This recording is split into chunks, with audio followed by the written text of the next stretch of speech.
As I dey walk for this life, I dey feel one gentle glow, they follow me.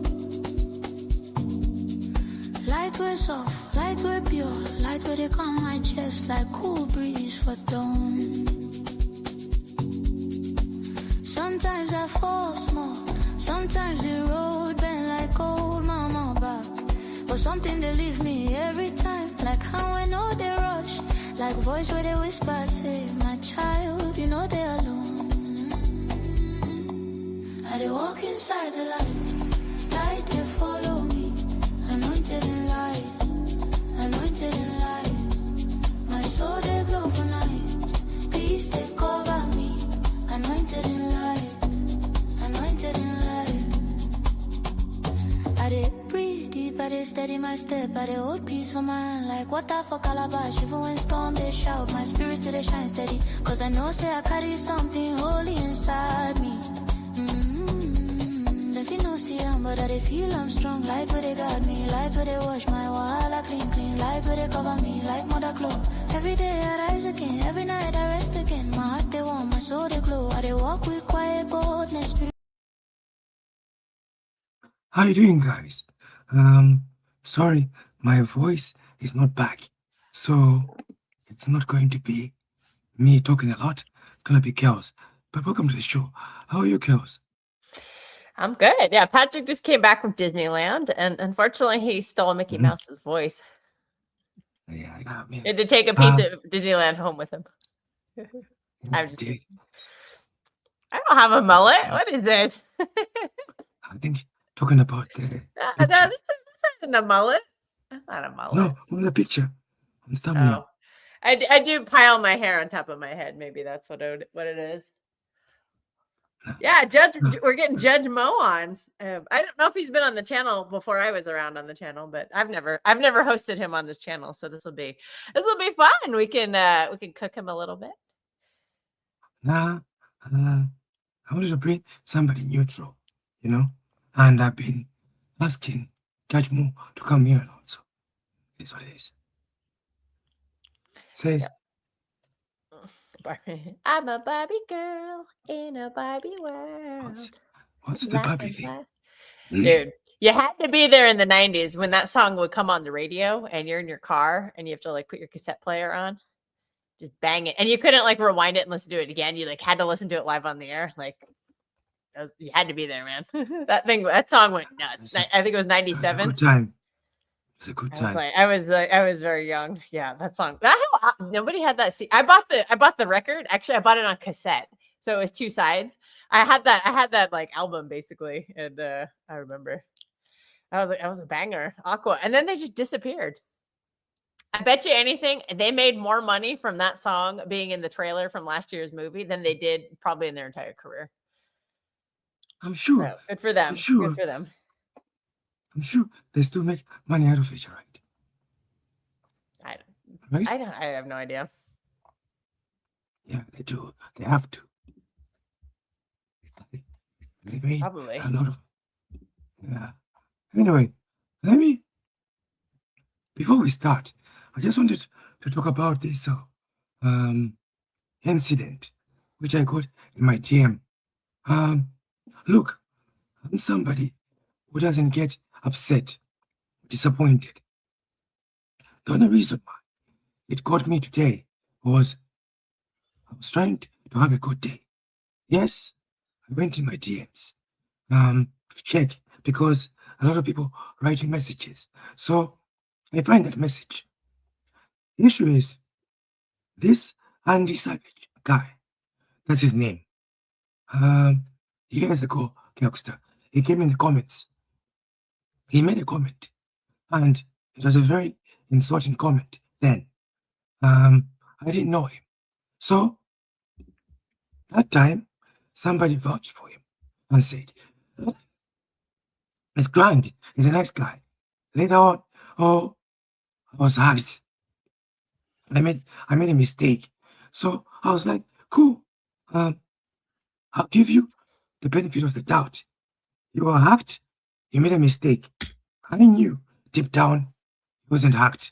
So my disappointment is I forgave you then when you made those comments. And I've never said anything about your podcast or about that. I left it quiet. But for you to get into my DMs and write a message, a thread, saying, oh, I blocked you because of your opinions, but see you at the Etihad if you find it, in a sort of insulting manner. That's what pissed me off today. And you got me in a very bad state where I actually broke down today for the first time. And I even wrote a message to your friend who vouched for you and said, is this the guy you vouched for?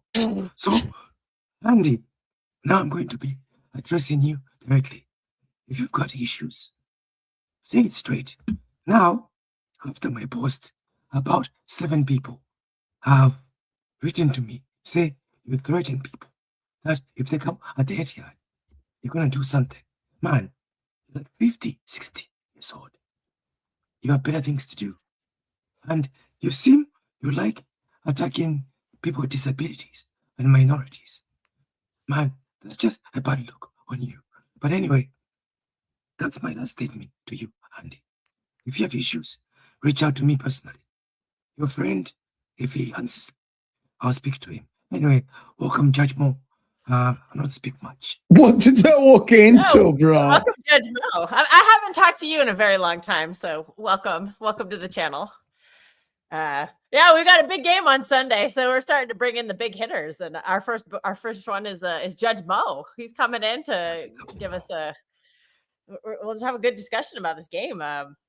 You know, City right now are 6 points behind. They do have a game in hand, but what better way to make a statement than to play the team that you're chasing at home in a title race, a team that has just come off a very dull game. I guess it was dull. I didn't watch the game yesterday. I was watching real football in Munich. That was quite an entertaining game. I really hope you had a split screen on yesterday, Mo, because that Bayern Madrid game, that was wild. I do have multiple screens, so They have it on the Paramount Plus app. You can do it, the multi-screen. no, I do it on my laptop. When there's multiple games, it's either I sit down on the TV and I watch one of the big screen. But yesterday I chose to have the games on the laptop. But listen, the Arsenal game yesterday, the problem if you watch the game yesterday is Arsenal weren't as bad until the ball reached the finals. They actually moved the ball much quicker. Zubamendi was moving the ball forward. Rice was moving the ball forward. Mosquera was going forward. You know what? There was a change of position. Like when you see sometimes Doku inside the pitch or Semenyo inside. Arteta did this. But the difference is the quality. I know that people don't believe me when I say Doku's qualities. I know that people talk about people talk about the final product and all this shit, but you gotta understand, Man City players, one of the most important things of an attacker is to be able to dribble and just pass a simple pass. Every time yesterday, and I know people say Madueke dribbles very well. Madueke doesn't dribble very well. Every time Madueke dribbles, the guy is on his shoulder, he's dragging his arm, you know, like he's not clean. Like Ryan Shirky gets past player, he's clean. You know who's like Shirky? Eze. When Eze gets past player, he's out. He's out of the game. The guy is beyond him. The guy's not clinging onto his shirt. The guy is... You watch Doku get past people. When Doku gets past you, you're gone. You're out of the game. You're chasing shadows. Madueke and Martinelli. Number one, Martinelli is just kick and run. And he doesn't do it as good as Doku. You know, like people say, but Doku relying on speed. But Doku has a lot of ball control, body movement, footwork. And Doku attracts 2 defenders. And I don't think we can say that in the year 2026 about Martinelli. Not even about Saka, you know that. You know, not even about Saka. Like the quality of Arsenal is dire. It's bad. And also, one of the things that people don't know about if people play professional football, one of the main things that you need your striker to strike fear. Haaland strikes fear. Gyökeres doesn't strike fear. Like Gyökeres can be marked one-on-one and you can just forget about him during the game. Haaland cannot be marked one-on-one. When in the Liverpool game, if you watch the Liverpool game, the moment Van Dijk stepped out of 18 and Semenyo crossed, it's a one-on-one, Haaland and Konate. Haaland won the battle. Yeah. Goal. It's 2-0. It's over. It's done. That's yeah, why. Gyökeres in particular doesn't beat a lot of men. I think he's really struggling with the pace of the Premier League. That's kind of from what I've seen of the few games that I've watched. The of him. pace. That man The can. pace, and even in that cup final game, Husanov easily dealt with him. Like Husanov has the pace and dealt with him without really much of a problem. I don't think he was in that game at all. Arsenal are structured in the majority of the season way better than City. City had multiple problems in finding the way to play. Is it a high line? Is there a mid block? Do we recover quickly? Do we press high? Do we press the goalkeeper? And Pep Guardiola is trying, I think until this moment, Pep Guardiola is trying to find the right solutions for some of the teams. That's why against Forest he struggled. I don't think that City struggled against West Ham, by the way. It's one corner they scored and that's about it, you know. Arsenal structured very well. The problem with Arsenal is that teams don't fear you anymore. They don't fear your attack. They are okay to try to leave. Like yesterday, against Sporting Lisbon, Sporting always had an attacker not going back on Saliba and Gabriel. Always. The majority of the game. Back in the beginning of the season, teams used to defend with 11 players all the time against Arsenal. And Arsenal used to open up with a set piece or a shot from outside and all this stuff. But now, if Arsenal are going to go play City, and I'm going to be completely honest, even if City press and Arsenal have Raya and they get bypass their press, do City defenders fear the likes of Gyökeres? Can't Guehi manage Gyökeres one-on-one?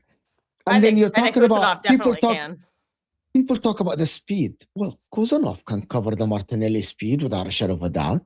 Kozanov can cover any ball in behind.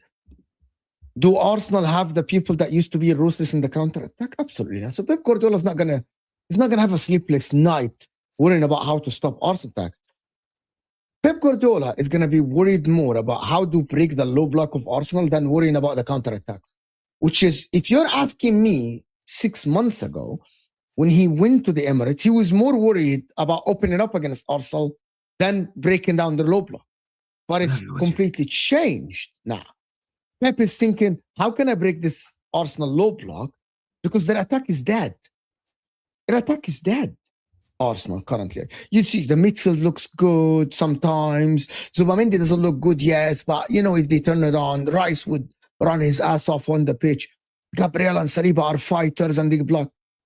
Pep is going to think about that. Pep is going to have 80% of his lecture about where are the spaces in Arsenal's defense, rather than 6 months ago, as I mentioned, I'm going to reiterate, he would be having 50% of his lecture about when we lose the ball, you have to recover, you have to close the spaces on these Arsenal attackers, you have to do all of this.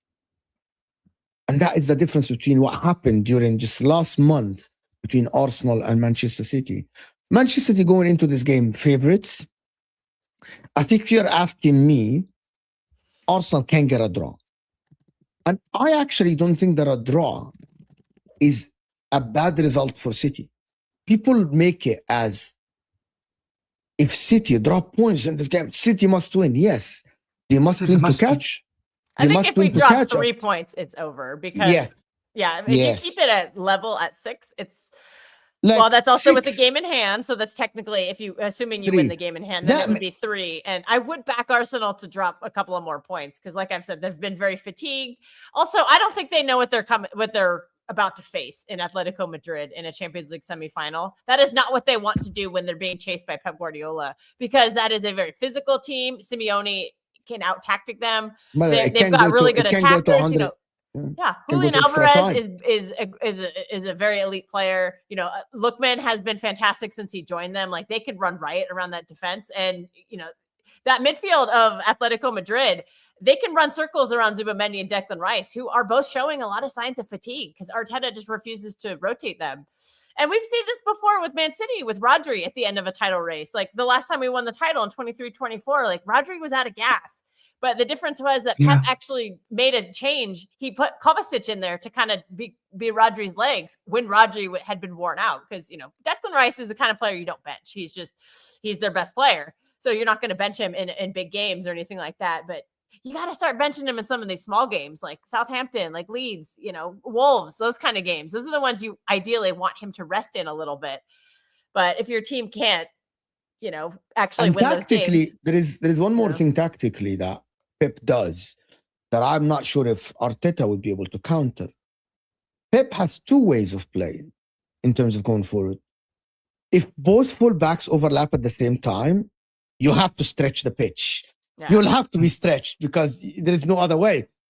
Well, the other one is that when he puts Semenyo inside and Nico O'Reilly inside and have Matías Nunes as right back and Doku on the line, now you're confused as a fullback of Arsenal.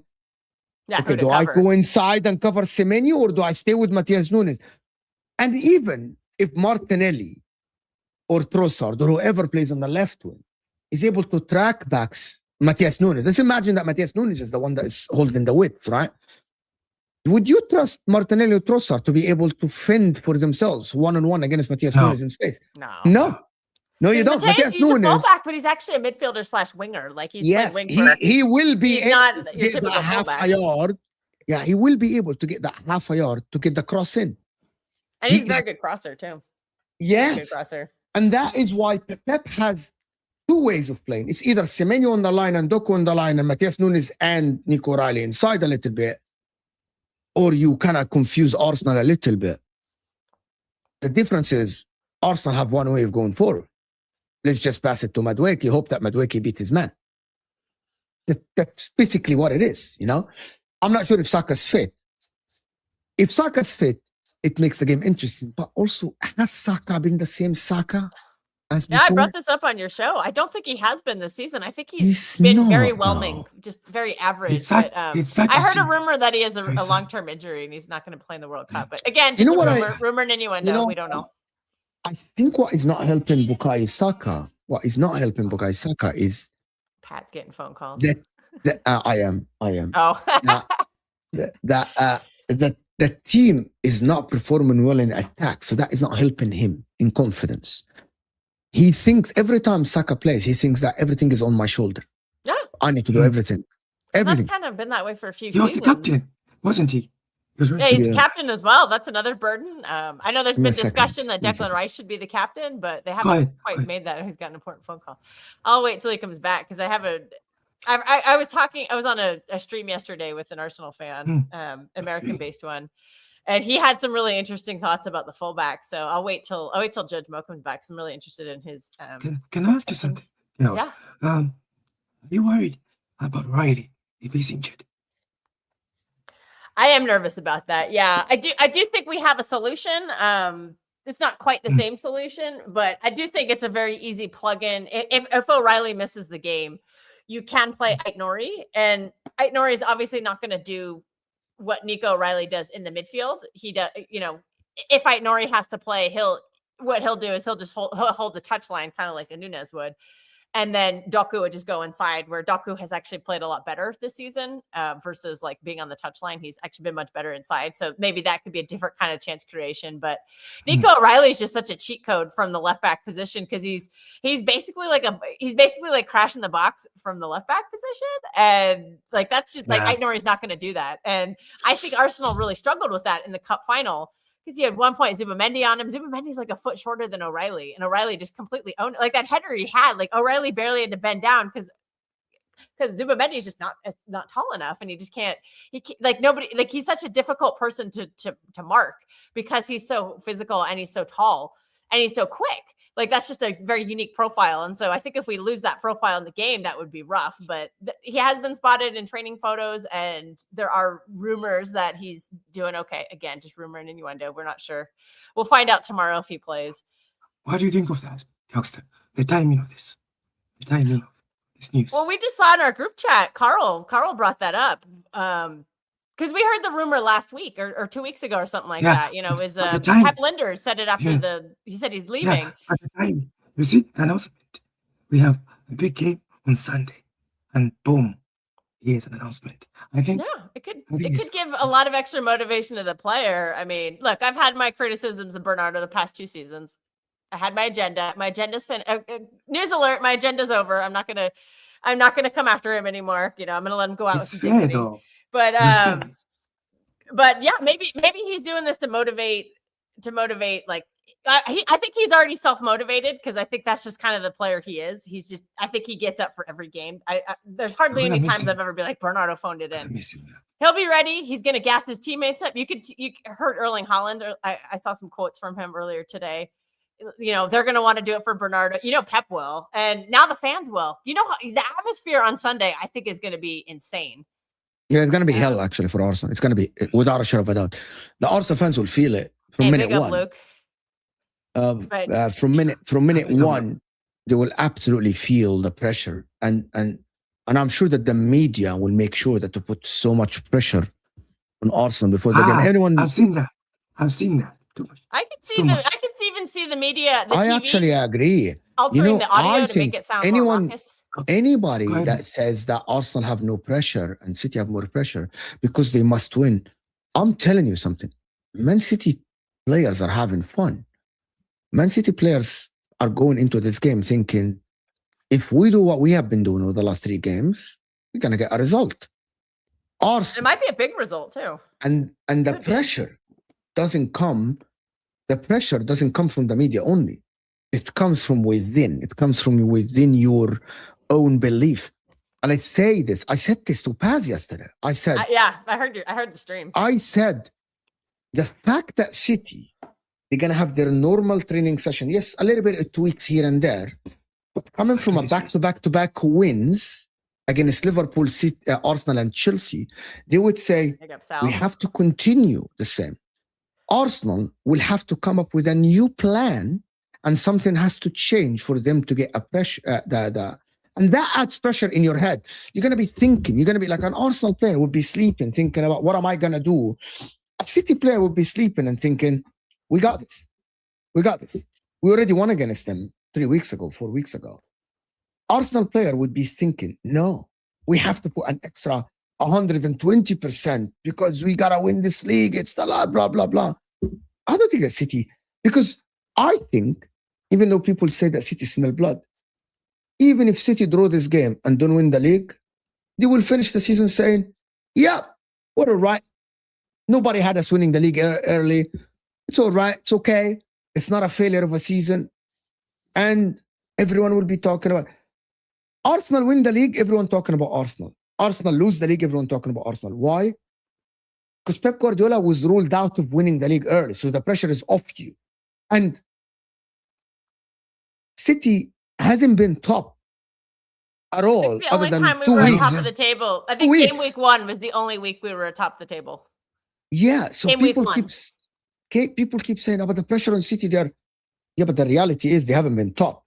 But in 2022, 2023, even though Arsenal weren't favorites, Arsenal were top 90% of the season. So basically that automatically add pressure to you. City have been chasing. And Micah Richards was asked about, would you rather be top or chasing? He said chasing. Because I'm always watching the team to drop points while the team in front of me are watching me about the pressure in the back mirror. It's harder to look behind than looking forward. And the problem is Arsenal not helping themselves, but we'll see. I think their form has dropped off quite a bit. Their attack looks out of ideas.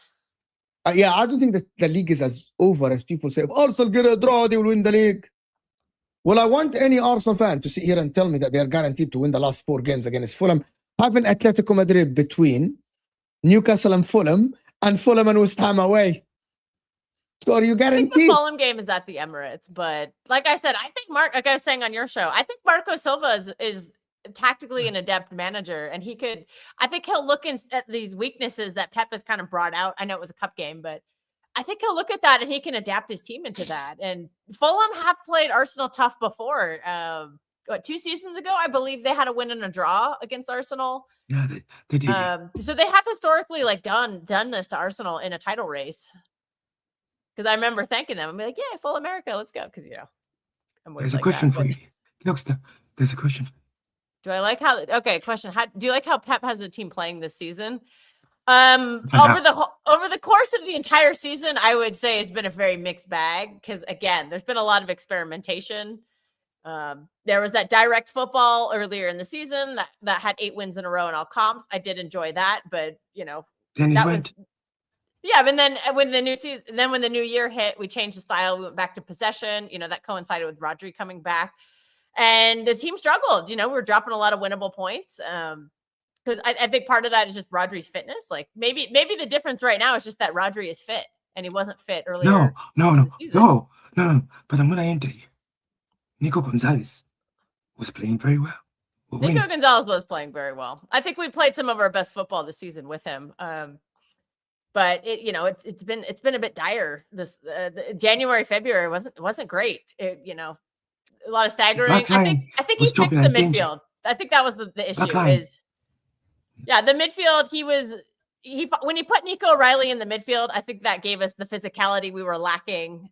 Because let's be real, in the year 2026, when Rodri's coming off an ACL and Bernardo Silva's 31, that's not the most physical or pacey midfield. And that was struggling. The two of them were struggling. But now Pep has kind of fixed it. And now they are the solution. Now it's kind of this 4-2-4, and that's starting to work now. That's allowing Ryan Cherky to play better. Yeah. Cause I think that January period is when he was playing that 3-1-6. That was awful. We got embarrassed against Manchester United and Bodo Glimt, that 3-1-6. It didn't work. Teams were just running through the midfield. And then that's when he put Nico O'Reilly in and it kind of stabilized it a little bit. And now he's kind of found it, now he's found a way to stabilize it with Bernardo just sitting next to Rodri. And that's all we've been crying out for, at least on this channel. We've been crying out for somebody next to Rodri. I wanted it to be Nico G because I rate Nico G and I like the guy, but Pep said no. Okay, fine. He found somebody to put next to Rodri. Rodri's looking better. He's got the legs next to him now, and granted it's only been 3 games, but I think he's gonna roll with this system the rest of the way. I really do. He may lose with it, but I think this is what he wants to do, and I think he's just gonna go with it. And I think it's gonna be the same starting 11. I don't think there's gonna be any changes unless there's injuries. I have a question for Judge Moore. Oh. So Mo, I don't know what is a kitty cat called. Oh. If that is your question, I don't know. The cat's name is Katniss, after the Hunger Games character. No, this for Judge Moore. So, look, I think the media, Judge Mo, my very cat's sneaky. called. Are very sneaky towards Arsenal, because this same media, they were tweeting for Arsenal. Now they have flipped. It's always this or that, but I haven't heard anyone. More. Can Arsenal win this? Can they win it? There's no way they can win this. The game Match. Yeah. Don't you see? It's there is a way to win it, of course. There is a way to win it. What would they have to do to win the game? Just defend well and just the set pieces need to be better because they're gonna get a couple of corners, 3-4 corners. That's what you need to do. This is a good comment. I do think. Where'd the comment go? This one. And I do also think there's a weakness of Donnarumma is the corners. I think he did well in the game at the Emirates. That's something that is people need to be aware that also Kuzanov is inexperienced in situations like this. He's not Ruben Diaz. Like these guys, as long as even though we might say, oh, Ruben Diaz is not a top defender, he's an experienced defender that will know what to do and how to lead the team and how to mark, who to mark, and he will know. Kuzanov is young. He's young. He is paired with experience with Gahey. Gahey has a lot more experience than Kuzanov does. Diaz unfortunately is still injured, so he won't be featuring in the game. He has like a hamstring problem, I believe. The media weren't working for Arsenal. Arsenal was the best team in the league. City were in and out. Arsenal were more consistent. Arsenal were having a good season.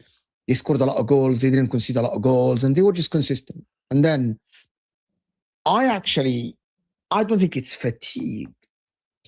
I think you have to be inventive. And God. Arsenal were not inventive during the season. They assumed that the same thing will work over and over again. We just pass it to the winger and the winger dribbles. Well, guess what? Sometimes players dip in form. Like Haaland now, his form is out. But Pep Guardiola found different ways to approach games. Nico O'Reilly's late runs, Matthias Nunes crosses, Ryan Shirky outside the 18. He found different ways. Arteta hasn't found a different way. Hasn't. He assumed that the season, that you will go 9 months playing the same way and it will go your way. Well, most likely it won't. It won't go the way. Teams adjust. Yeah, because when you just keep playing Teams the same adjust to way, you. you create your own blueprint. Like, who is the player that we only talk about the top of the top, the Messis, the Ronaldos, Salahs, Ronaldinhos, Kevin De Bruyne, even Kevin De Bruyne. The top of the top players you have never stay consistent for a whole 9 months. And you need to find ways. You need to find other people to step up. And he hasn't. He hasn't found a way. And the problem is catching up now. And it's catching up in the last 6-7 games in the season. Right? It's catching up. So you need to find different ways, different avenues. I think Eze is supposed to be a key for Arsenal. He just keep getting in and out of the team with injuries. If Odegaard is back, a lot when he was healthy too. Like I feel like Arteta didn't properly integrate him in because there was a lot of games where he was just sitting on the bench and you're just like, why? Yeah, that's that too. Is like he's on the because the problem with Arsenal, Kilk, is they have no time. You know, you don't have time. Like they can be patient. They can be patient with Eze. Eze had a dip in form. You know what I mean? And Arteta's like, no, you're out of the team. I'm playing Mikel Merino. He's not patient with him. And it's hard for a player to get embedded in a team without having patience. Like, players take a season or two to actually hit top form. They do.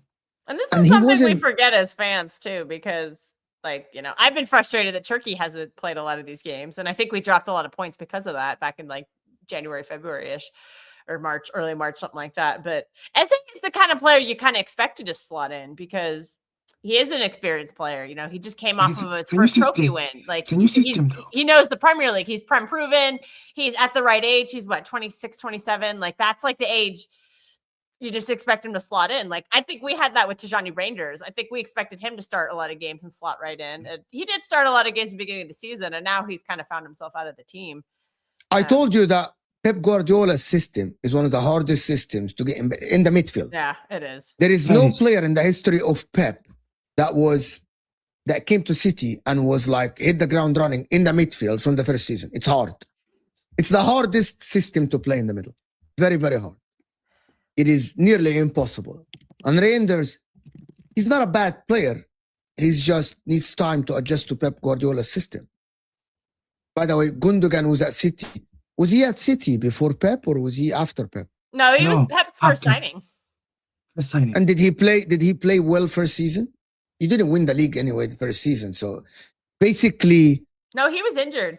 Remember, we signed him and he was injured and he recovered. So he played a little bit towards the end, but he missed a lot of the, like, cause he came and he had knee surgery and, so he didn't play a lot. Yeah. Remember that when his introductory video is him on crutches and everyone's like, what the hell is this? Foden is struggling now. I don't know. Oh yeah. I saved this question. I was going to ask you about this, but, I don't know what is wrong with him. Like, I don't know. Maybe the game is quicker than what maybe the game is quicker now with City than what he used to play. Maybe the game is more physical than what he used to in the Premier League. Because Pep tried him on the right side, Pep tried him in the 10, Pep tried him in the 8. It never worked out for him. It worked out with Shirky in the beginning of the season. He did, yeah. And then it kind of fell off. I agree. I get that point of the season I keep referencing. Or 1-8 games in a row. That was with Nico G, and that was also with Ryan Turkey and Foden together in the midfield. Or I guess Turkey was kind of inverting off of the wing into the midfield, but Foden and Turkey were feeding off each other. They I think they're on the same wavelength because they're just young, very, very technical players. I call them techie ballers. So I think that they were thriving off of that, but then the system kind of changed. And Foden, there's another question about Foden. Is Foden done for the rest of the season? I don't think he is. I think Pep will play him. I don't think Pep will start him. But have you noticed Foden has now in the past couple of games has been the first or the only sub off of the bench. So that to me indicates that that Pep is not finished with him. But if you look at a player like Tijani Rangers is not getting the call. He's not coming on as a sub. It's Foden who's coming on. So I think that is boding well. I don't know what's going on with Foden, but I you know me, I back Foden. I'm always gonna support the guy. I think he's a great player. I don't know if he fits in this exact system that Pep is playing, but we'll see what happens. We're probably not going to play like this next season. I don't think we can because Bernardo's going to leave, and I think Bernardo is like a big reason why we're playing this way because like he's the only person who can really do the job that's being asked. So maybe when Bernardo leaves, Pep will have to come up with a new way to play, and maybe Foden will be the player who kind of does what Bernardo does. We'll find out, but I don't think he's finished. I thought he looked good coming off the bench against Chelsea. I know it was only 15, 20 minutes, and I know Chelsea are kind of not the greatest, but I'll take it. And despite all of Foden's troubles this season, he hasn't scored a goal since like December or January. He's still our second leading goal scorer. So that shows that the talent is still there. I'm just not going to give up on him. I like the guy. You can be finished. He's a good player. I've seen him carry his team to a title. So Finished at 25 years old is crazy, actually. You can. Who's more finished at 25, Foden or Saka? Not. It looks like, okay, who's more finished? Palmer or Foden? That's the bigger question. There's that running meme on the internet about how nobody won the debate between Foden, Saka, and Palmer. Nobody won the debate. You know who's going to win the debate? It's going to be Nico O'Reilly. He's coming in hot. Nobody won the debate, which is so true about this. Nobody did. And I think they've all had their own separate issues. Like Saka, it's injury and fatigue. I think he's been a brilliant player, but I think that I think that hamstring injury just killed him. He does not have the same explosion, and you can blame Arteta for that. He had, he overplayed him a lot as a young kid when you're developing, and your body just doesn't develop properly then. So when you're playing on a weak foundation, it's easy. Once it breaks, it's never coming back. And then Palmer has also had some injury issues, but Palmer's, let's be real, he's been a pen merchant the past year and a half. Like this has been extended for him too. People are saying Foden extended, but Palmer kind of dropped off around the beginning of 2025, and he's never come back from it. And outside of penalties, what is Palmer really doing? Palmer need to leave. Is he going to need to go to Man United? Because Palmer, okay, here is the reality that people don't want to face. Palmer is a young player that needs development. And freaking Liam Rosenior isn't going to teach him anything useful for his career. Was it the guy Palmer, and then he bailed? And you know what it does? You know what it doesn't help as well? You know what it doesn't help? That you aren't surrounded by KDB and Bernardo Silva and Rodri. So if Liam Rosenior is at Chelsea, but he's surrounded by top players, yes. Like at Real Madrid, Arbeloa might be the greatest coach in the world, but the likes of Brahim Diaz, Arda Güler, they are surrounded by a Kylian Mbappe, by a Rudiger, by a Courtois, by a Carvajal in the team, by a Trent in the team. You know what I mean? These people, you learn from them. Who are they going to learn from? Pedro Neto or Estevao or João Pedro? Is he going to learn from Enzo Fernandez, for example? No. So you can have a young coach. And the players can develop. Oh yeah, but they can only develop. Like you can have. Okay, and Enzo, they're pretty good. They aren't experienced enough. These guys to the point that to teach Palmer. No. Enzo, World Cup winner. No, they aren't. It's not about age. I'll give you that, but you have had some glowing words about Caicedo. No, but it's not about age. It's about how many times have you competed at the top? How many times you have been under pressure at the top? How many times you played in a semi-final? How many times you had pressure on you in a game where you had to show up different qualities? That's why when Thiago Silva was there, everyone at Chelsea looked better. Why? Because Thiago Silva can tell you where to go. People that played football will know this. having someone at the pitch that will point you where to stand, where to go, 2 steps left, 2 steps right. You should be here. It makes a difference on the pitch. Well, Cole Palmer doesn't have anybody to tell him what to do when he has 2 on him, when he's being man-marked, when the right-sided isn't. Like, we play football and we have, like, I have experience. I claim I have a lot of experience in the game. Sometimes I'll see my winger, he's not having a success because that area is blocked. The fullback is not coming forward. The center back is in. I will tell my winger, tuck inside the pitch, move in the space between the center back and the fullback. Who's at Chelsea teaching them this? It's a comment here. But because he's a very good player. But also Saka had players around him and had a team that is competing. Saka himself learned from competing at the top. Palmer hasn't competed at the top, guys. Like himself, yeah. Don't tell me that the 900 minutes in his history of the Premier League under City is pressure at the top. Zero pressure. He was just a passenger for this team. He played 900 minutes in the Premier League for City. That is, you haven't been put on the pitch for you when the game is hard for you. Like, no, he hasn't. Not enough game. And by the way, Saka stood out, but Odegaard was leading the world in chances created at the same time. Yeah. Like, you have a Gabriel who's experienced. You have a Declan Rice that won with West Ham, that is played England international, that was in a Euros.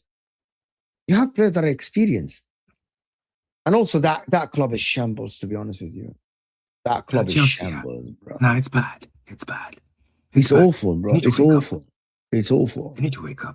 I don't think they're going to wake up. They're keeping Liam Rosenior, my friend. And it's dull. It's dark. I said it. There is a scenario where I will probably need to have content on golf next season or American football. If Pep wins the league, Pep stays, Arteta stays, Rosenior stays. Rosenior stays, Slot stays, and Carrick stays. What are we going to talk about? Who's winning the league next season? City. I think there's going to be some more transition next season because, you know, I do think Pep is going to stay. I know there's a slight possibility if City somehow win the.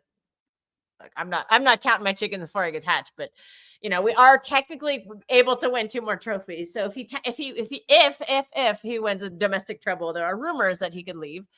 I think it's more just wishful thinking from the rivals, but I mean I think he's going to stay personally. But I still think there's going to be some rebuilding going on because we're going to sign some new midfielders because, you know, losing Bernardo Silva is going to, you know, that's going to be a big impact on the team. And we also don't know what Rodri's doing yet either. So if we lose Rodri and Bernardo over the summer, you know, that's going to be a big transition. And I think there's replacements in mind. 1, they're not signed yet. And 2, they're going to, like you said, they're going to probably take a year under Pep because the Pep midfield is the hardest thing to do. So I wouldn't just assume that if City, you know, if they win the title this season, I wouldn't just assume they're going to win it next season either, because I do think there is still some transition going on. But I think we're pretty stacked in the forwards, and I think we're pretty set in defense. But the middle, well, Kelk, you can assume by yourself, but Kelk, because if Pep stays, he's gonna get 250 million to spend. So but it's sad. Serious club. We're serious though. That's sad though. That's sad though. Look at the managers at Chelsea, Liverpool, Moyes, right, and United. That's not a good pedigree. That's sad. It's going to be a sad league. There's a question here. Who's challenging Pep after winning the league and having 200, 230, 100 million to spend after Bernardo leaves? Maybe year 5 is the year for Arteta. He won't. Maybe Arteta is next year, or maybe our next slot will come back with vengeance. He will. Listen, Arteta's guarantee you one thing. He's always close to the top. Yeah. But if you're asking me who's winning the league, it's definitely it is gonna be City. I'll bet my money on City to win the league next season. Do you want to ask this? Then we can close the show. But Mo, why you and Osam said City won't dominate anymore and there will be different winners every year? Because we assume that Arsenal will win it this season. And Arsenal will be consistent. Because I saw that Arsenal win it this season, Pep might leave or he stays, Arsenal will strengthen. I think they will be stronger. So even if City win it next year, that's not domination. You get the point. Like, what This is not City's doing. And I'm going to repeat again for the Yeah. people that don't hear me. What City are doing now, in the normal circumstances that we saw is going to happen this season, City should finish third. I'm going to explain it again. Simple. Liverpool, with the signings they had, were at least supposed to get 86, 90 points, right? Like, that's just logical. Yeah. Arsenal were supposed to get similar points to what they're getting now. City are the ones who are doing exactly what we expected. 80 points, 81 points, which normally would get you third in the league. Normally, that will get you third, especially with Liverpool. The reason why City are about to win the league is because Arsenal are underachieving in the last 6-7 games of the season, and Liverpool have completely failed. But if you're asking me if this is a normal season and Liverpool are doing what they're supposed to do, what everyone expected them to do, Arsenal and City should be competing for second and third now with these performances. 81, 82, 83 points will get you second or third. Won't win you the title. Because City, remember, City dropped points unexpectedly against Spurs, Chelsea, West Ham, Brighton. Sunderland, Forest, Brighton. Like, Yeah. West Ham. this is Dumbass not a normal title winning Probably shouldn't have dropped performances points by United Pep either. Guardiola. You get the point. If you win the league this season, it's not because City are bro. There is City fans that were Because saying Arsenal messed maybe up. it's time to move on. And no, the bigger team that messed up is Liverpool, not Arsenal, by the way. Liverpool are the team that messed up completely, by the way. Oh, That's a yeah. lot of money. Yeah, but lot of money. that kind of goes to show It's a that. lot of money on a Premier League winning team to actually have 50 points. But that shows Wait, one of the wait, hardest things to do is to 50. retain a title. 52 No. points, yes. I didn't 52. see that. 52 points. They're 52 points. Hey. Oh my god. Oh my god. Yeah, and that Oh, shows no. how hard it is to retain a Premier League. And they had that problem the other times that they won the Prem. They remember the first time they won the Prem, they weren't even close to retaining it. No way. It's not a joke. Oh, they are on 52. 52 Wow, we're 12 points. points ahead of them. Dang. What are Chelsea at? 48? Oh, wow. Yeah, Chelsea. Oof. What's this? We don't give them enough crap about all the money Newcastle. they spend, New- but they Newcastle. they're just Oh my like God, a drunk Newcastle. person with a credit card when they go buy players. I'm just like, what do you do? It's bad. There's no Newcastle, profiles. There's 52 no points. system. There's just buying players to buy players, and they're all mediocre too. Like I'm like, why are you This spending league- 40 million on this league- Garnacho and Gittins and these kind of scrubs? Like, This buy league, elite this players. league is bad. It's not bad. This league is hard. Look at Villa. Villa have look at their form, and they're still in 4th place. That's crazy. But anyways, we know Judge Mo has a show to get to in a few minutes, so we could wrap it up real Plug quick. in. How do you see the game going? Let's do a quick last question. Like, what do you think happens Sunday? City attack. And that's about it. And Arsenal defend. And it's either a City win or a draw, to be honest with you. That's about it. Like, I can't see past that, to be honest. Nope. So Okay. Mo, I can't see Mo, past it. tell us about your show. Where they can find you. No, I'm actually doing a kind of a different show. I'm reacting to the overlap. What Thierry Henry put so much pressure on Arsenal in the City game I saw that. yesterday. And Caicedo signed a new contract. I think it's a massive mistake by him. I think Me this is too. a massive mistake by Caicedo. I hope there is a release fucking clause in his contract they can get out. And that's it. Like, and they're just reacting to things, just having fun for an Yeah, hour or go so. Yeah, there's Judge been Mo. some good interactions between the MCFC lads as a City fan. I who thought goes to the instead of overlap. doing a video He's about been it good. and react, I'll just do it live. There you go. But Oh God, I'll put we got you a prediction. on loudspeaker. Brian thinks it's gonna be 1-0 City with 9 at the back. Yeah. Also, another thing that I was chatting with the. Can I tell you something? This game went in 1-0. If City win the game, it would be 2+ goal margins, like the Carabao Cup. Good for the goal difference. We need Because that. if We need the goal Arsenal difference. That's the concede, tiebreaker. Arsenal will open up. Yeah, And it's either Arsenal get the goal or City get the goal. I It think won't that- just end so one. just go What first. I heard from an Arsenal fan, an American one, he thinks that they're going to play Hincapié as left back, and he thinks they're going to play Mascara as a right back. So that If really Timber's stunts their out, attack. yes. If Timber's That'll- out, yeah. That'll really stunt their attack. Yeah, Timber, I don't Ben think White. is healthy. Ben White has been bad, so Yeah, Ben So White. Ben White has been Doku great. cooked Ben White. Like cooked him. And Ryan Jerky Yeah. got in his head. So anyway, thank you Mo for coming. Appreciate it. Great. Unfortunately, Sup, thank my you. voice guys? is still down, so Martin coming in last. Fuck Is off. Judge Mo the Arsenal fan? Fuck Yes. off. I'll give a quick heads up to the chat. Strasbourg, Steve and I are gonna do another preview tonight. 11 p.m. UK. We're gonna have some American-based Arsenal fans on, so it'll be kind of like American-based chat. But yeah, we got more Watch of that, this and then Patrick, Watch why don't you this tell us league. what we have tomorrow? nah, no, you say it. I can't. You say it. Well, tomorrow Patrick has secured Big Steve. We're gonna welcome Big Steve onto the channel tomorrow. So that's gonna be really exciting. So come back for that'll be 7 p.m. UK tomorrow. So But I look appreciate forward it. to that one. That'll be really fun. I've been really excited to chat with Big Steve. Yeah. I've been a fan of his for Go several years, so that'll be really fun. Yeah. Go subscribe to Judge Mo. He's one of my closest friends, and I like doing content with him. Once my voice is back, I'll go there and troll people. Inshallah. Inshallah. I have to be, Inshallah. yeah. Inshallah. Thank you, man. Appreciate All right, it. thanks Appreciate you, everyone. people. See you. We'll see you guys. See ya. All right, we'll see you guys next time. All right, bye bye.